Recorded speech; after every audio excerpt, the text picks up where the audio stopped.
It was around 1 in the morning last night. My brain had already checked out. My eyes were burning. There were potato chip crumbs all over my shirt. And somehow, I was completely invested in watching an ostrich eat a cabbage. I don't even care about ostriches. So why couldn't I stop? Maybe you've had a night exactly like this. You crawl into bed thinking you'll check one thing. 45 minutes later, you've somehow learned how to restore a 1978 lawnmower or watched someone build a tiny cabin in the woods.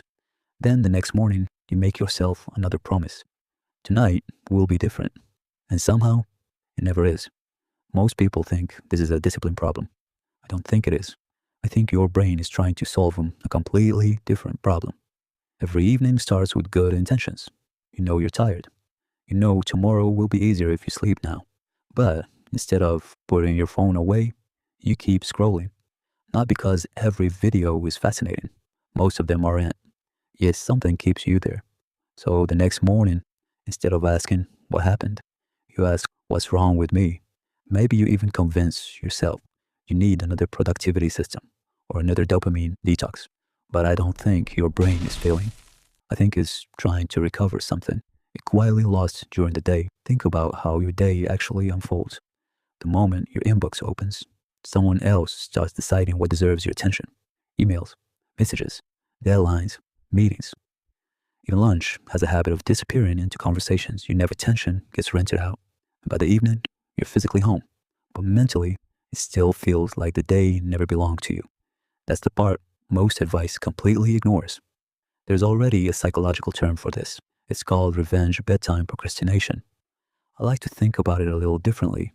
I call it time laundering. It's not a scientific term. It's simply the best way I've found to describe what's happening. Throughout the day, your time feels spent on obligations. By midnight, your brain starts looking for a way to turn a few leftover hours into something that finally feels personal. That's why you can spend an hour watching videos you barely even enjoy. The content isn't really the point. Ownership is. At 2 in the morning, nobody expects anything from you. Nobody needs an answer. Nobody is waiting for a reply. Those hours feel valuable because they're the only ones that seem completely yours. The problem is, you're borrowing them from tomorrow. Tomorrow pays the bill with lower energy, poorer focus, and another exhausted morning. This is why simply setting an earlier bedtime rarely fixes the habit. You're trying to solve a daytime problem with a nighttime solution. Instead, try what I call a micro-mutiny. Not a dramatic life change, just a few small moments where you quietly take ownership of your day again. The first one, sometime around lunch, disappear for 15 minutes, sit outside, look out a window, stare at a wall if you have to. Don't answer messages. Don't optimize anything. Those 15 minutes aren't about relaxing. They're about reminding your brain, part of today still belongs to me.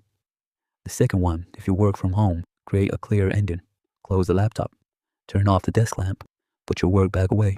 Do the same tiny ritual every day. You're not shutting down your computer. You're teaching your brain that work is over. The last one, this sounds backwards.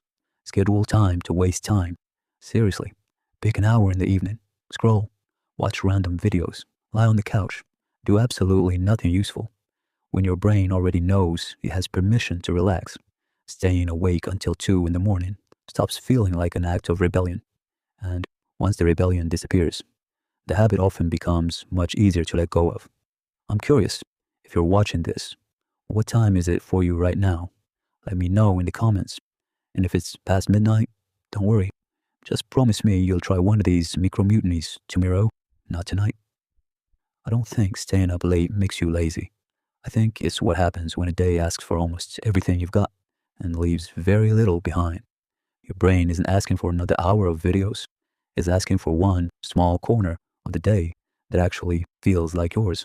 So, if you're watching this in bed tonight, leave the guilt behind with it. It's not your fault. If this idea gave you a different way of looking at your nights, I'd really appreciate a like. Now, go get some sleep.